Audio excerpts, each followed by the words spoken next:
Good morning student. आज मैं आपको पढ़ाने जा रही हूँ रदरफोर्ड फॉइल एक्सपेरिमेंट। आपने ये एक्सपेरिमेंट ऑलरेडी 9th में पढ़ा हुआ है।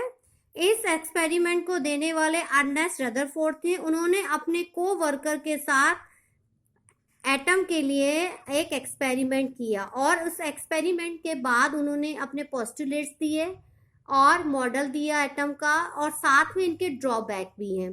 तो सबसे पहले हम पढ़ते हैं कि इन्होंने क्या किया।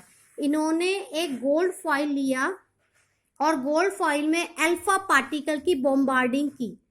अल्फा पार्टिकल का जो आपका मास था वो आपके हीलियम के लगभग बराबर था, और जो आपका थिन थी, आपकी जो गोल्ड थिन फॉइल थी वो लगभग 10⁻⁻7 मीटर या 100 नैनोमीटर थिकनेस की थी। फिर इन्होंने एक्सपेरिमेंट किया। इनका एक्सपेरिमेंट का डायग्राम ये है।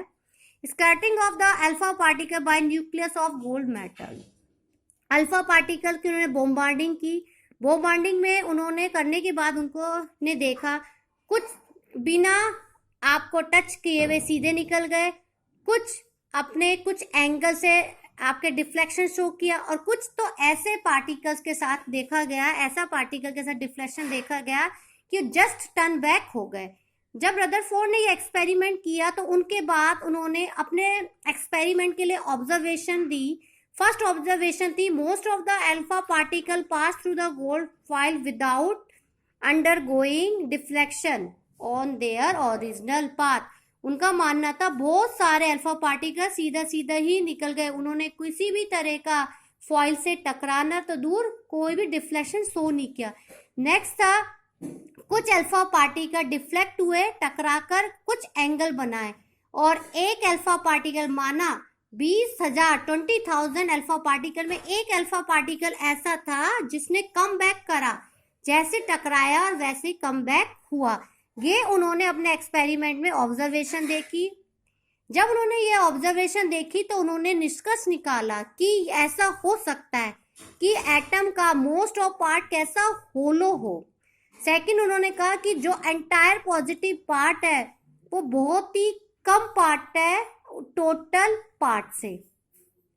थर्ड, उन्होंने देखा कि जो पॉजिटिव आपका चार्ज है हाँ वो लेस देन है। नेक्स्ट, उन्होंने सेकंड देखा कि आपका जो पॉजिटिव पार्ट है वो स्मॉल वॉल्यूम को शो करता है।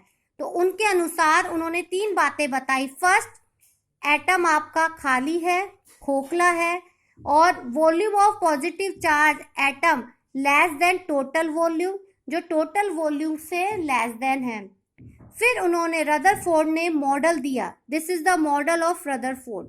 ठीक है, उन्होंने रदरफोर्ड मॉडल में अपने बारे में ये बताया एंटायर पॉजिटिव चार्ज कि पूरा जो एटम था वो टोटली क्या था, पॉजिटिव था, और उसके खाली पार्ट में वैकेंट जगह पर इलेक्ट्रॉन आपके सर्कुलर मूविंग कर रहे थे।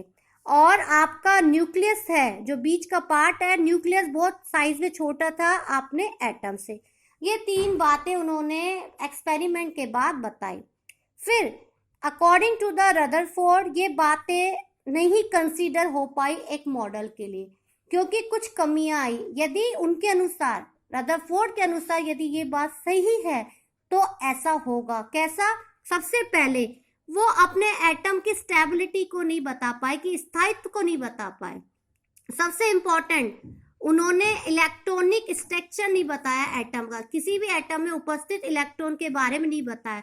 और सबसे इंपॉर्टेंट वो ये बात नहीं बता पाए कि जब इलेक्ट्रॉन अपने सर्कुलर पार्ट में घूम रहा था तो उसमें से एनर्जी निकल रही थी, और एक समय ऐसा आता था जब एनर्जी पूरी निकल जाती थी और इलेक्ट्रॉन आपका फिर दोबारा कहाँ आ जाता था, अपने न्यूक्लियस में। तो इन तीनों के बारे में वो नहीं बता पाए और उनके मॉडल को वही ड्रॉ कर दिया गया।